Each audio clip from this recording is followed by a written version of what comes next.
Okay, welcome back again to the second episode of the Candid Coxcast, where we talk about all things super candidly, the good, the bad, and the very ugly when it comes to coxing and rowing. I want everyone to definitely get introduced to Coral here, Coral Kasden, amazing cox, been doing this a really long time. And the reason that I really wanted to have you on the show today is because you, first of all, inspire me so much with like how open you are about coxing, like you're vulnerable, you're like you talk about like all the shit that happens and a lot does happen. Like you do the sport long enough and things are going to happen. You're going to experience it all. And we get a lot of questions about that from younger coxes, talking about I screwed up, now what? And so that's kind of what I want to talk about today, just a little bit, and just kind of help out some coxes that wrote in and see if we can get some of these issues, just like get people to relax a little bit, because, just like rowers, we need to practice, we need to stay sharp, and we're going to screw up. So if you don't mind, tell me a little bit about kind of who you are and a little bit of your racing background. Yeah, okay. So I was a walk-on in college. I started out as a rower, club rower. So I went to UC Santa Barbara, woo, West Coast. Is the best coast. Yes. Oh my gosh, I love that hashtag West Coast, Best Coast. Oh, I mean, it is. Yeah. Okay. Now that we've insulted all the East Coast. I know. Sorry. Now I'm a local East Coaster, so it happens. That's where the rowing is. But yeah, so I started coxing my second year, just because I'm 5'4", so I'm not a very fast rower. So I was like, all right, let's do this. I moved to our men's team. So yeah, after that, I'm now coxing for the New York Athletic Club. And I've been with them since 2014. And and last year I got to race at the Pan American Games, which was super dope. Really weird experience, but it was really cool. I definitely want to get into that because I heard some stories. So yeah. From you, don't worry. But yeah, just like, it just sounded so crazy. And that's the kind of stuff that we want to talk about, like so many unexpected things that come up and that happen and that you just kind of have to deal with either on the fly or, with your guys or girls or whoever you're coxing. Okay. Let's talk a little bit about Pan Ams, because I think this will lead into a lot of issues that we can help other people with. So tell us a little bit about that experience, because I know it's kind of a race that flies under the radar a little bit as well. Like people definitely know about it and stuff, but people in Europe kind of have like Europeans, we have Pan Ams, like there's kind of like, there's a lot going on. So tell me a little bit about that experience, kind of how you got involved in that and then what happened. Yeah. Okay. So this is where it gets like Pan American Games. I don't know how honest I'm allowed to be, but I'm just gonna. So for most other countries who are involved, so a lot of like the South American countries, that this is their Olympics because they usually don't qualify boats for the Olympics.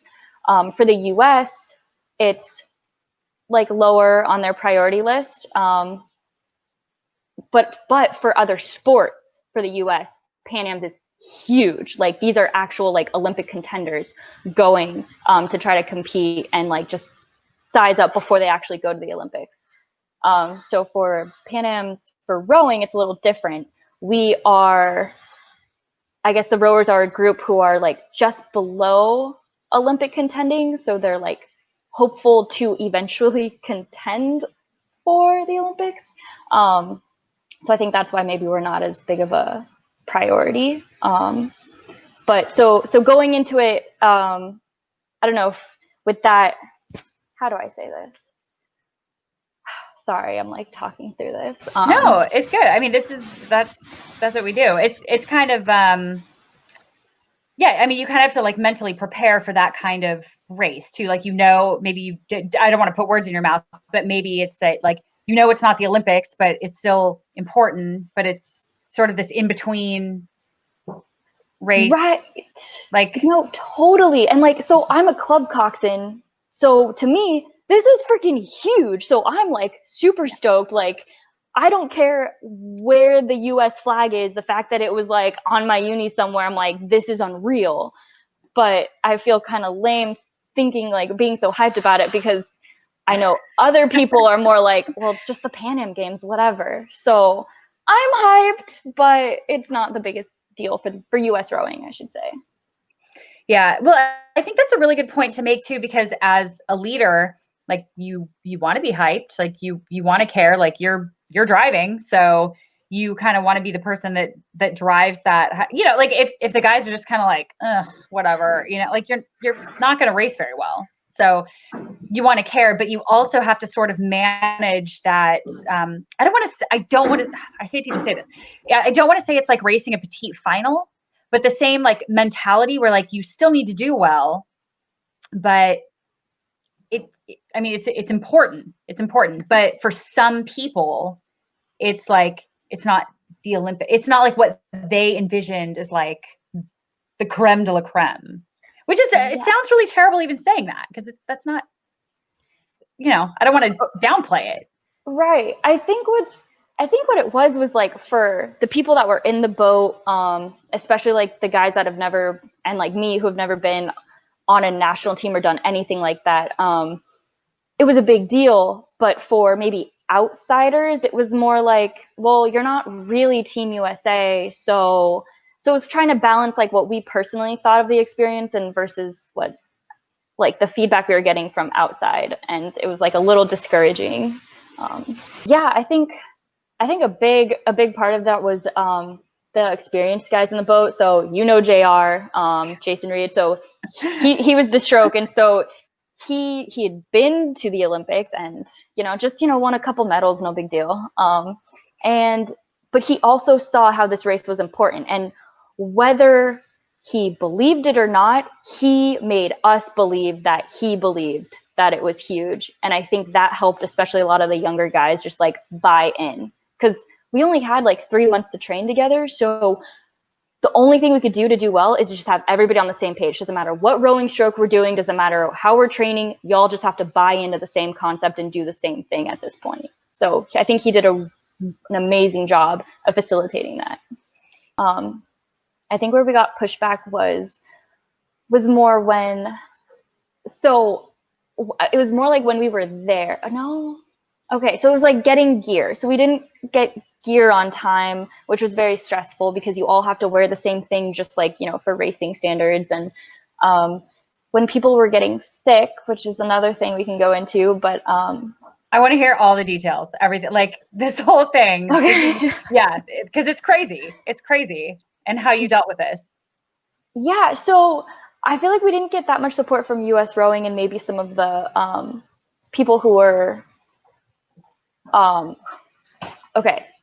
people who could have filled in for us for if we ever had like a rower who was down. So basically what happened was neurovirus, which is in this enteric virus where you get it and things are coming out both ends for like 24 hours and you're just depleted of everything for like 3 days. It swept through the whole athlete village. So all other teams were getting it and our team got hit real hard. So half the guys in the 8 got it. 2 of them got it literally the day before the final. 2 are recovering, and we were trying to fly in backups, and we were not getting the support for that because we were not a priority to US rowing. So that kind of so I don't want to like, I should not be I'm not bad mouthing like US rowing or anything. It was just more no. Their priorities, and we have very limited funds for US rowing in general, and they have to make sure that they prioritize where those go. And so flying someone down was, and having them like acclimate and everything, I feel like that was just, it wasn't a priority for them. So it sucked for us, but like we understood, so we made do with what we had. And how was that final?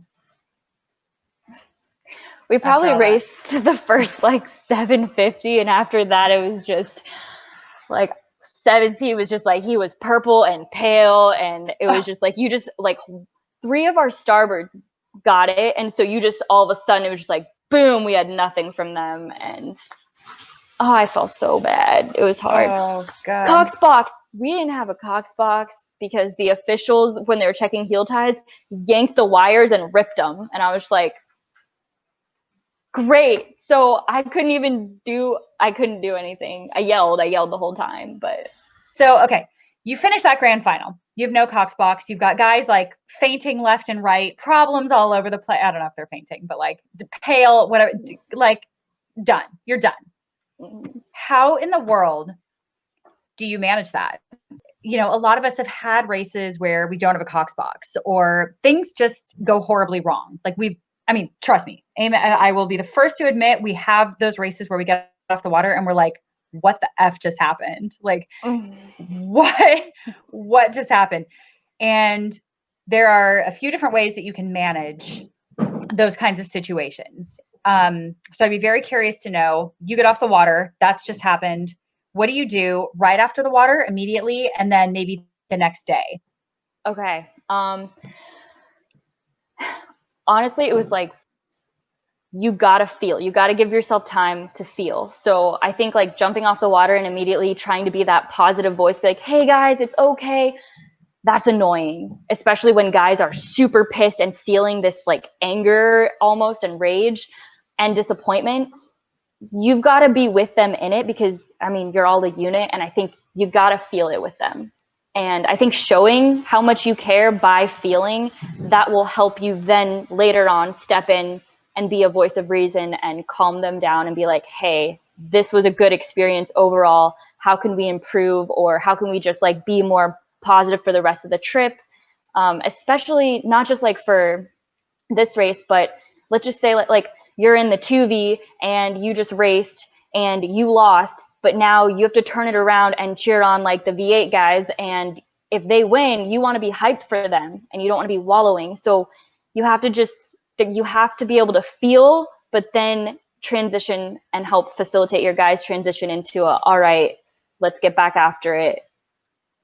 Be hyped for everybody else too. Things like that.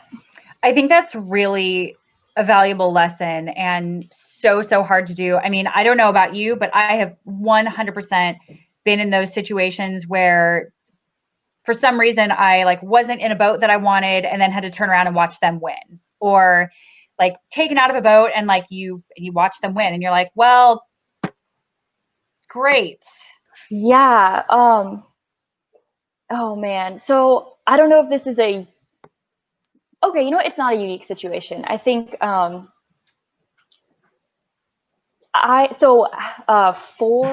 of the guys were NYC guys, so I knew them and I've raced with them before. So I had a connect, like they were my boys. Like I had this connection with them, and I think having that helped us all bring each other up, because now I'm pissed about the Cox box thing, or I'm bummed that I couldn't yell loud enough and like really just like keep them in it. I'm bummed from before. So like the whole training up until that, I was not myself and I hated myself for it. And I feel like I could have done such a better job to bring the best out of this boat, and I just didn't. But I had guys in there who were like, Coral, no, you weren't yourself. Like it did kind of suck, like not having like your hype energy in there and how you were just more like submissive.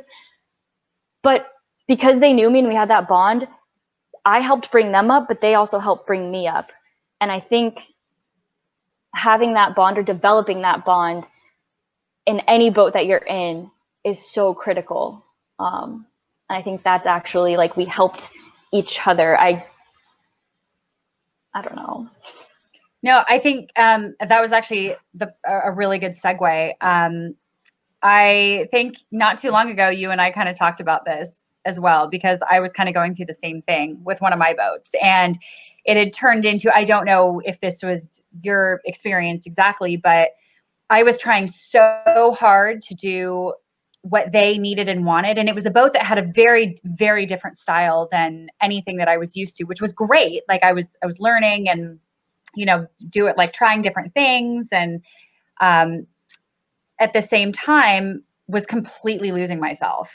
And it sort of downward spiraled in a way, like I noticed myself, like, I'm just not feeling this. Like, I feel like I'm spending so much of my energy trying to please them or, say things that, they want me to say, but it is, like, why am I not pushing back and saying like, no, like, this is like, that's my job. That is my job. And it happened so slowly that I didn't even see it until it was bad. That's it. I don't know. I mean, do you think those guys kind of helped you recognize that and sort of get back to yourself? Like, did you ever start feeling like yourself again after that? It was a very behind the scenes thing that I did too, where I just like, I went up to the like one of the rowers that all the guys respected and was kind of like calling a lot of the shots. And I was like, hey, I hear you. I hear what's going on. Like I see it too.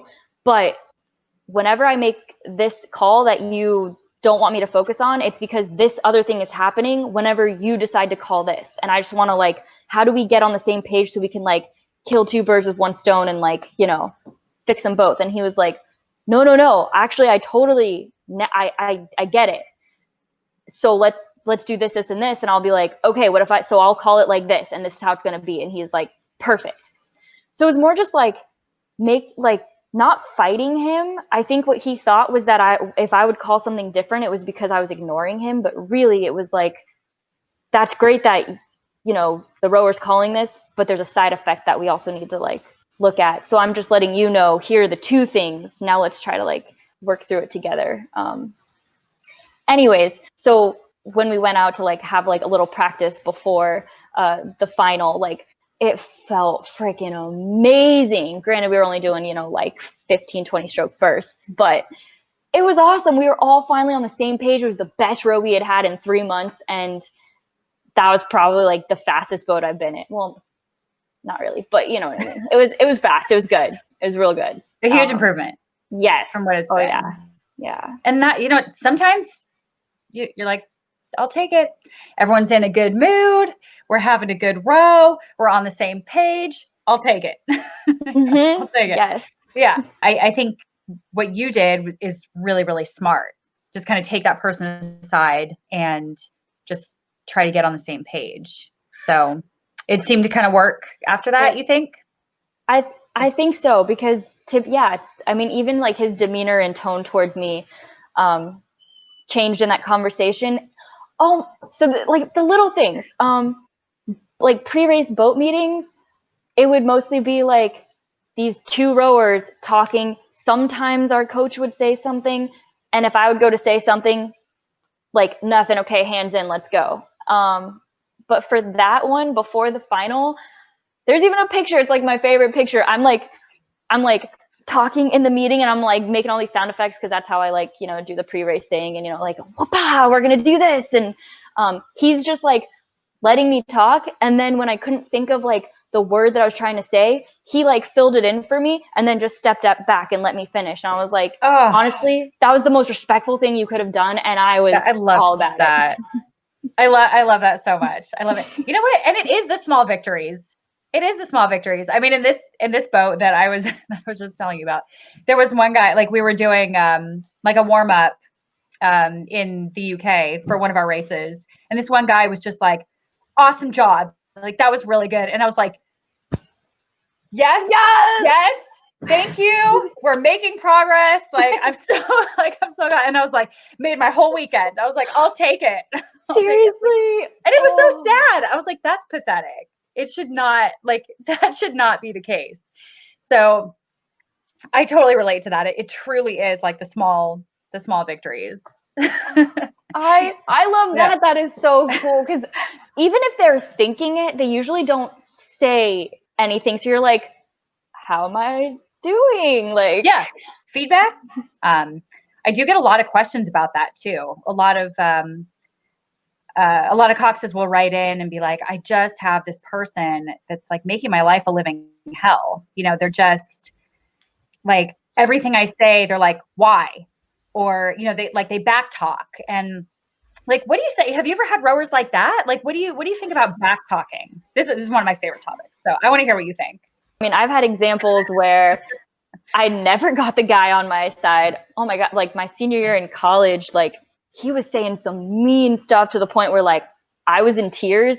I went to the other coxswains. The other coxswains were pissed at him, told our coach yanked him from a race. He thought it was me that got him yanked, and then he didn't talk to me for the rest of the year, and we were in the same boat. So like now we're cool, I think. But then I have also like, so that was like, oh my God, when did I graduate? What year is it? Okay, that was 6 years ago. But yeah, so since then, it was definitely, you're gonna have that guy in your boat or girl in that boat that's gonna be talking. I kind of think you need that because they're gonna bring up things. They feel things, and they're usually they're intuitive to something that's going wrong in the boat. They just don't know how to like manage it effectively. I think a big thing is to acknowledge them. I mean, because it's so easy to just be like, yo, sit down, shut up, like, stop it, not now. But I think sometimes it's like, all right, what do you think we should do? What's the one thing that we should do to change it? And then in that next piece, implement it, build off of it, and make it more hype. So if this guy is just getting like pissed because let's just say nobody's suspending, and oh my God, the thing in the summer was like a pound off the seat just to get another pound off the seat. No, another roll into the catch. Just come on, another inch, roll into the catch, get that full compression. And so you just through the whole piece, you just hear this guy yelling, another roll. And I'm just like, all right, so let's instead of you getting pissed about it and not getting full compression, let's build off that hype. So I will be the one to call, all right, guys, next 5 strokes, let's get another roll. Good. All right. Another one. Beautiful. You feel that compression? Nice. Dead on. And then if you can kind of hype up their own calls, they kind of will shut up. If that makes sense. Yeah, no, 100%. I think that's so, like, I think they want to be heard.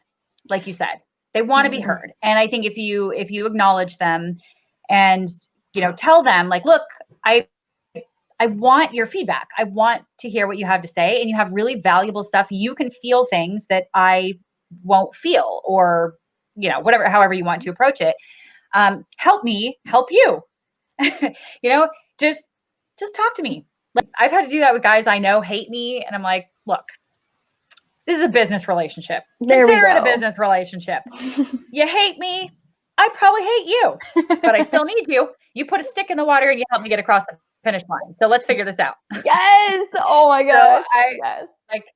So let's do it. So on the note of screwing up, these people have done some really spectacular things. I really love it. So I'd love to know what you think about some of these. So, okay. So these are listener, I don't know if requests is the right word, but things that people wrote in that were like, here's what I've done. Let's see.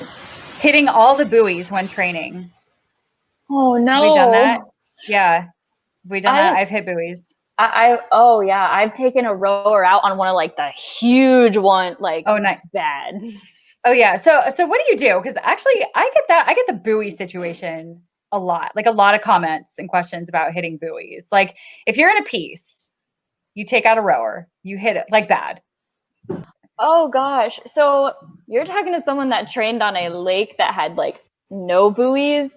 And so like the big buoys that we would have would be like for seat racing. And so honestly, it would be like, you have to try to hit these buoys. And of course, like, challenge accepted, and I hit it. But, oh gosh. Okay. So if you're like in the piece and you're hitting buoys, you need to, number one, calm, because the first thing you're going to do is overcorrect and you're going to hit the other buoys, or you're just going to like stay on them, and the guys are already freaking out. So all you got to do is like be like super calm. All right, guys, we're going over buoys.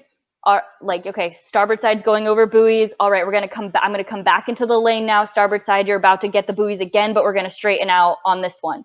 And if you just stay super calm and you pretend like you are totally in control, that'll keep the guys calm and the piece going. Because the whole point of the piece is to train and is to get them fit.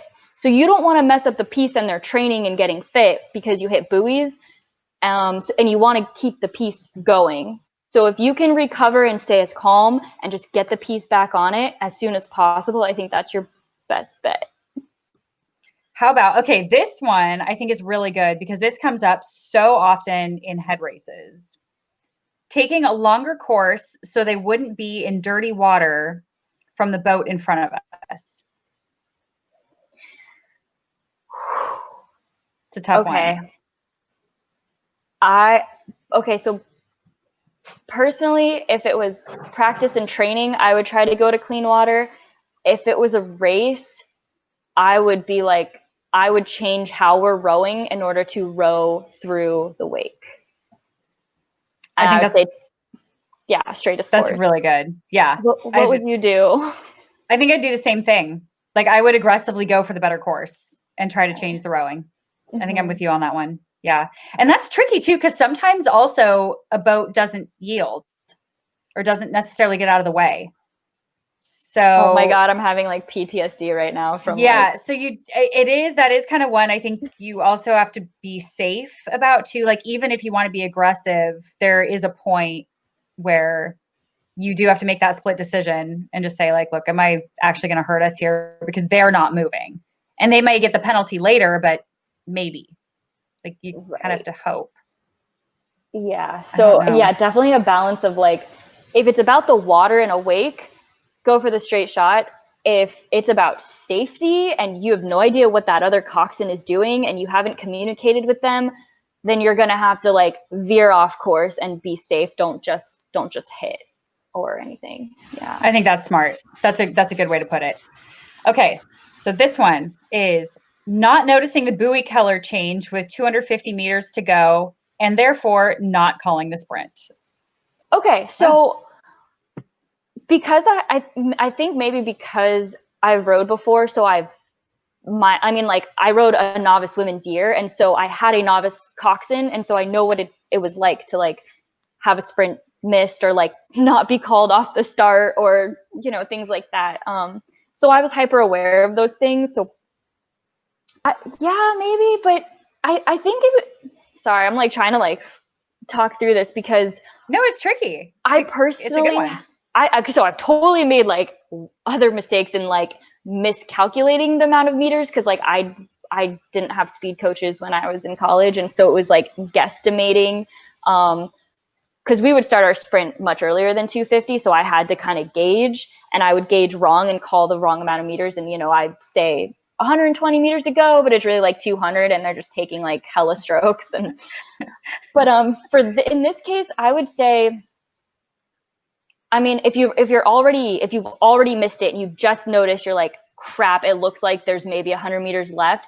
I would you got to be like with all confidence and just like, all right, guys, be honest. We have 100 meters. We're going to wind up gradually over the next 100 strokes. You don't want to get frantic for sure. But if you just go every like 2 strokes, just like wind and build together so it stays together, that's your last hope, I think. So you just do what you can with what you have left, but sprint. Yeah, I agree. I mean, pull the Hail Mary, but do it in a way that everyone does it at the same time. Yes. Yeah. Yeah. Don't get frantic. You got to be like the calm in the boat, but yeah. Exactly. It missed a start at a regional race and we rode back to the dock, not racing at all that weekend. Oh. I didn't do that, but I've done that. And this was in, what year is it? Okay. That was in 2018. So I'm 26 years old racing at Canadian Henley in the senior 8. I've only raced it 3 other times before then, and we've won all those times. So I'm like, clearly I should know what I'm doing. They have weird weigh-in times. And so day of the final, we're racing Argentina because they freaking somehow flew to Canada for some reason, which was super dope. So we're racing the Argentinian national team. We were a second and a half off them in the heat. So we were like hyped for the final. 2 hours before the race, I go and weigh in, and I go into the room, and it's just like lights off. There's nobody in there. I was like, this is weird. So I find an official. I was like, hey, so I'm here for weigh-in. And they were like, oh, so the weigh-in window was this morning from like 9 to 11 a.m. And this was like at 2 p.m. And I was like, what? Like, oh, excuse me? And what does that mean for me? They were like, oh, that just means that like you're DQ'd and you can't race. What? Excuse me? So I'm like freaking, I just walk away and I freaking bawl. And I'm like, my coach finds me and is like, are you okay? Like, you're not nervous. And I was like, you have no idea what I just did. So he's freaking out and finding officials. My guys, oh my God, dude, they were so calm. They're like, Coral, you're fine. You're fine. We got this. They're going to let us in. Like, you are fine. We go and find all the other teams to try to like tell the officials, hey, like, we want them to race. We get the Argentinians, the whole team shows up and they're like, we want to race them. We came to like Canada so we can race like the fastest teams. We want to race you guys. And they still didn't let us race. And that was it. That was it. Our whole boat just didn't race. Oh my God. Oh, it was my so God. bad. And you know what? It's so easy to do that. Like they were like that in Europe. I had to learn how to do some of that in Europe because they do it differently than here. And like you weigh in with a life jacket. Oh yeah. I showed up Wait, to, really? oh yeah. Like I showed into weigh-ins like without a life jacket and they were like, where's your life jacket? And I was like, what? My what? Like that is not part of my uniform. I'm sorry. Look at this. This is not part of my uniform. I'm sorry. I had to learn all kinds of stuff. Like I didn't know, you know, like that kind of shit happens. And I mean, that's an amazing story. And I hope your guys were not like too hard on you for that. Cause Guys were, so I think that's where it goes into like, if anything as a coxswain, like besides like safety is your number one priority, it's like get that bond with the guys because I isolated myself. Like I went back to the hotel and I was just like, I'm just staying here. I'm not talking to anybody. And when we got back, two of the guys texted me like, yo, come to our room. Well, I was like, what? He's like, no, you cannot be alone right now. And I was like, all right. And then this other guy, Rich Rosin, was like, Coral, we're getting all you can eat ribs and you're coming. And I was like, okay. oh my God, you need that so much. So you're like, I love all you can eat. I need. You're like, I need all you can eat ribs. Oh my God. I love that. I love that. So again, this is a reoccurring theme here. I think is creating that bond with your crew. Yeah. I mean, yeah. I think it really, that's the lesson here. Okay. So the last one is kind of funny. I'm almost kind of proud of this girl. Okay. Wait, let me find it. Where'd she go? Okay. Shagging the 7, 5, and 4 man.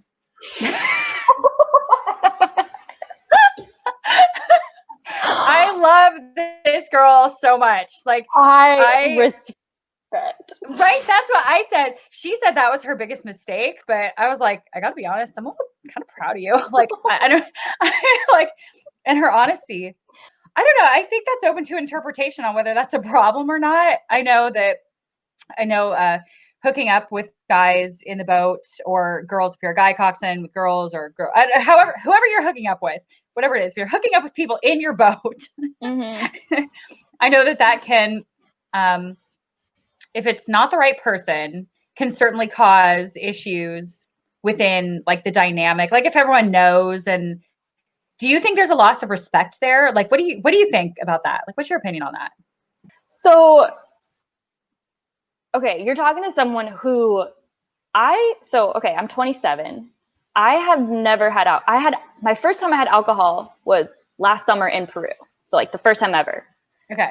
I made that decision because after my novice year of rowing, when I was on the women's team, I moved to the men's team because it was more advanced. But at that moment, I was like, I was that young little novice, like, I want to go all the way and like, I want to go to the Olympics. And I watched this like Mary Whipple documentary when I was like 18 and I was like, that's so cool. So I was like, okay, I don't know how I am like drunk. I don't want to do anything stupid at rowing parties. What if I just don't drink? And that way I don't like hook up with anybody that I don't mean to. And that way, like if I make a good boat, it's because I got in because I was good. Also, I didn't want to like hook up and then have that like put me in a lower boat if I didn't deserve, if my skill level didn't match like my boat placement or whatever. However, I did for 4 years date the 7th seat of the V8. I started when I was a novice woman. We were never supposed to be in the same boat because he was older until my senior year when he had an extra year of eligibility, it turns out. So he stayed for his master's. V8 Coxswain graduated. My boyfriend's still in. V8 Coxswain seats open. There's 3 of us now going for this one spot. Eventually, I did get it, but I think because of the way him and I worked the situation, it was I got in because I was chosen because I'd make the boat faster, not because I was dating the 7 seat. So I think that's a really good point too. I actually dated a rower that was on my team, also not in the same boat, and we dated for a really long time as well. And I ended up coxing him as well, and he would give me good feedback, and it kind of worked. You know, like we were kind of a good team, which I thought was really cool. And he was a very good stroke as well. So it was like, oh God, like now we're the cliche, you know, like, oh, stroke and coxswain, like, oh, whoop-de-doo. But most of the time we were not in the same boat. So like, I totally relate to like dating somebody that was like in the boat. Now this girl sounds like it's not kind of dating. So, like, so what do you think of that? Because I feel like we could go like, all right, if I was another coxswain and I'm not in that boat, maybe I'd be like, why are you in that boat? Or it would be detrimental. So now the guys are like, oh, wait, you did too? Okay, maybe we don't want her. Maybe this will cause drama. And now, even though she was like an amazing coxswain, she's not in the boat anymore. And that totally sucks because that would have been best for the whole crew. But I would never want to give them any sort of ammunition or any avenue to disrespect me in any way, or think of me, maybe not disrespect, but maybe think of me in a way that sort of doesn't have that coxswain mystique anymore. Mm-hmm. Like anything that kind of takes away from that. If your goal truly is to be winning top races with some of these guys, I think it is wise to kind of be careful. I have seen things go awry very quickly when coxswains hook up with either more than one guy in the boat or even multiple guys on the team. So it's just, like it's what kind of dynamic you're going for. And like, it sounds like you and I are on the same page with that. We're like, I want to be like, I'm just going to say it, like one of the boys, like, you know, like we're homies. But yes, you can't really be, I don't want to be sexualized by them, whether it happens naturally or not, but like, I don't want to be treated in a sexualized way. I want them to see me as like, yo, FTB for the boys. So yeah, it's not easy. It's like, it's not easy, but it's not like you're, you know, hooking up with the 3, 5, 5, 7. This girl for her. I know, like I'm laughing, but at the same time, I'm like, damn, like good for her. So, okay, so to kind of wrap this up, you are doing something so cool. Like this is half the reason I want to do on this podcast, because you're inspiring me so much. So I'd love to know, kind of in your experience, what you're up to, what you would tell a coxswain who wants to quote, I'm making quotes with my hands, you all can't see it, who want to go elite or race with better crews, and the opportunities for coxswains that may or may not be out there, and what you have decided to do about that. Okay, so no, there are like no opportunities. I'm really only like I'm part of like New York Athletic Club, so if I can jump in a coxed boat then, but they really only do like summer racing, which is kind of more for like younger people. And then they have like Head of the Charles. So I try to jump in boats when I can, but it's very, very limited. But like, that's not fair. Like, I love rowing. Rowing could be like a lifelong sport, but for coxswains, it's really hard, especially when you want to stay competitive. So you're not quite ready for masters, but you're kind of past like, you're past like age 25. Yeah. And so in here too, sorry to interrupt, but this is here in the US, for other like UK and European listeners, you can't race with a university once you're not at that university anymore. So a lot of times, like in Europe and the UK, you can remain as part of the boat club. So you can actually still kind of race for your university as part of the boat club. Whereas you cannot do that here. Like they kick you out as soon as you are done. So you don't have anywhere to go. I mean, coxing is so subjective that it's about your pedigree and it's about who you know. And so for me, walk on in college, I only coxed for 3 years because I rode my first one. And one of those coxswain years was a novice year. So I only had 2 years on varsity. So I'm a club coxswain and I have no national team experience. So like you look at me and on paper, I'm like, you're like, that's crap. Like who are you? So it was honestly like getting involved in summer racing programs and clubs through summer racing, I think is huge. So if that is NYAC, or if you want to go to Philly and there's Penn AC and Vesper and, oh gosh, Boston, there's like Riverside, I don't even know. There's a bunch of clubs with summer programs. I would say like get in there, and that will help you like move up. And so now instead of me being like, oh, I'm a UCSB coxswain, which I love saying, I say I'm an NYAC coxswain. Yeah. And it just holds more weight. And that's kind of how these doors opened up. And like I got opportunities to race like with the US Training Center for the women for Head of the Charles, which was really cool. And that was all because of these connections through clubs and like the whole who you know, which for like that just how it is for a coxswain. It just sucks. Yeah. I mean, you're absolutely right. You're absolutely right. And so now what are you doing about that? Because now you're doing something pretty cool. The rowing? Yeah. Oh, yeah. So, so I am training to race the lightweight pair because I don't know how to scull. So I only know how to sweep. I'm only a port. And yeah, so I've been I've been bulking at first. So you're crushing it. Like you're being modest. You are literally crushing. I see you on Instagram all the time, like lifting, like you could lift your rowers. It's amazing. Oh my gosh, I fell in love with lifting. Oh, it's a problem. You're crushing it and you look so good. It's ridiculous. Thanks. I It's put insane. on 8 pounds. 8 pounds since Pan Am's. It's amazing.